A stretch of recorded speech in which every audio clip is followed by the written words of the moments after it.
I recently made my first ever game called The Legend of Bingus. It's a cute little 2D platformer. It doesn't do anything particularly special, but it's my game. There's bits of my personality in that game, some of the features I enjoyed in games I've played, and you can really see the difference in quality from the first level to the levels towards the end, which were made more recently. I'm super proud of that game because it's mine, and I'll be using what I learned from that to make my next game. But what I've been noticing in the game development scene is a lot of talk about generative AI and the tools people are starting to use more frequently. As a disclaimer, I don't use any Gen AI in any of my games. Everything has been made by a human being. All the visual assets, the music was made by me, the code is made by me, but I do use ChatGPT as a code reference. So if I need, like, how do you type this out? What's like the formatting for this or something? I will use AI to do that because it's quicker than Googling, but I don't get it to generate big blocks of code and putting those things in that I don't understand, because I just don't think that's how you learn and get better. And I want to get better at programming. I don't just want a computer to do it for me. But there are other tools out there, and one thing that has struck me as very interesting is this like AI music generation tool. So for full context, all of the music in Bingus is made by me. I made it in Logic, and I used a JV 1080 Roland plugin which emulates the original hardware sampler, and I use a very entry-level orchestral library called Nucleus Lite. So when I saw what Suno was coming up with, seeing a lot of content in my YouTube shorts, I play a lot of World of Warcraft, so I get a lot of like AI-generated music videos around like World of Warcraft stuff, and it all sounds very AI, but kind of funny. And I thought, well, what could it do if rather than just come up with something from a text prompt, it takes something I made and I treat it more as an arranger and not just generate me a song about this funny thing.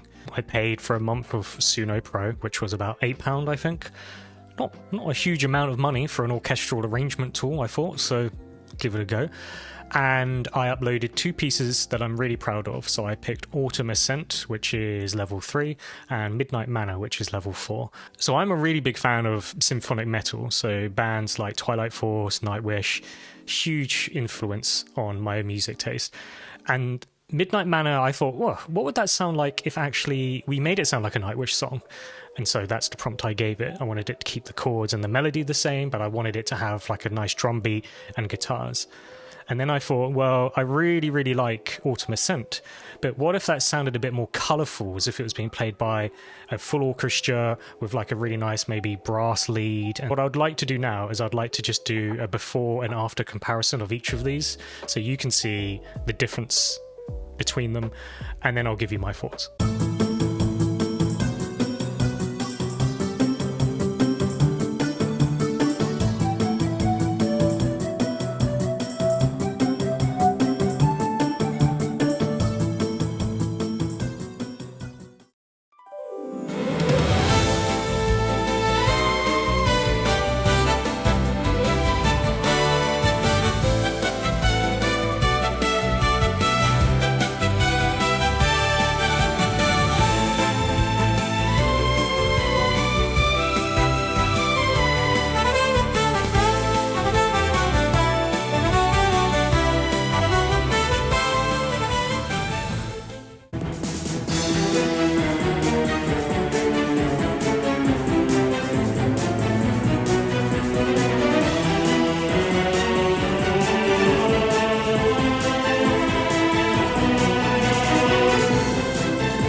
When I listened to these, I was blown away, because this is what music I make always sounded like in my head.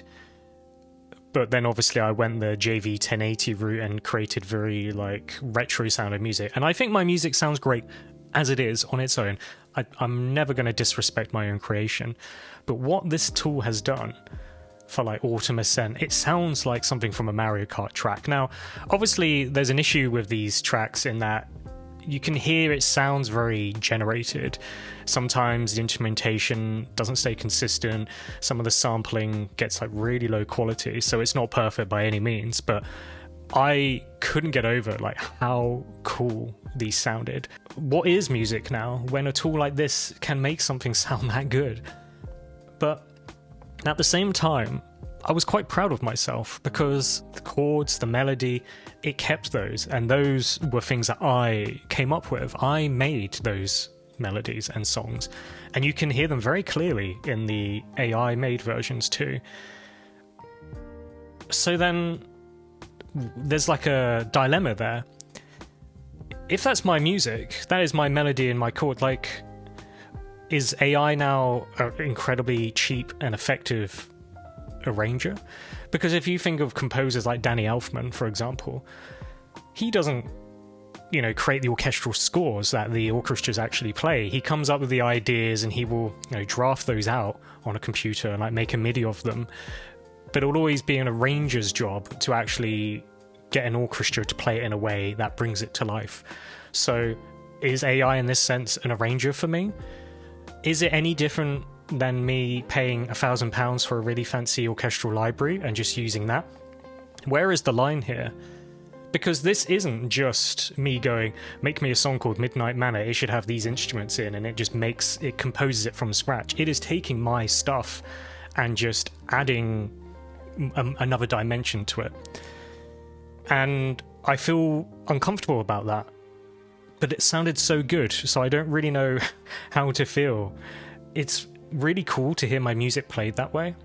And I think what it's inspired me to maybe do in the future, if I ever have enough money or one of my games becomes quite successful, is to maybe work with people to actually create, new versions of my music, because I don't want to take this music and put it in my game. I'm not interested in generating music this way and putting it in my game. But as a tool to hear what it could sound like, it does sound really, really good. But then the ethical dilemma is now, where is this going to take us? These tools are still incredibly brand new. In 5-10 years' time, we don't know what they're going to be capable of. Will these AI tools be baked into Logic and plugins so that I can compose a melody, like a MIDI track, run it through a plugin that's got like a local AI music thing built in, and then it can make it sound like a real orchestra's playing? Or is that a similar discussion we had back when orchestral libraries became a thing? Were people back then talking about whether that's taking some of the joy out of actual orchestras playing it? Is this just another technical boundary we're crossing, where in a few years' time it will be normalized to get AI to arrange compositions like this? I don't know, and I feel weird about the whole thing.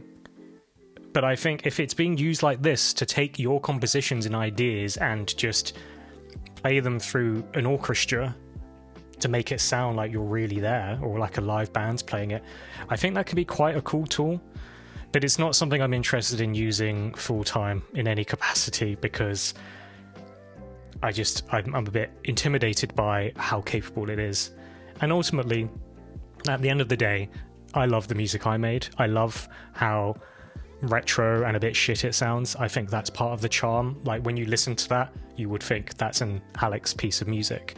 And I don't want to lose that, because while those new versions sound really good, they're not me, right? Anyway, that's all I wanted to talk about. I was just curious to see if anyone else had any thoughts on this, but that's all I got for now.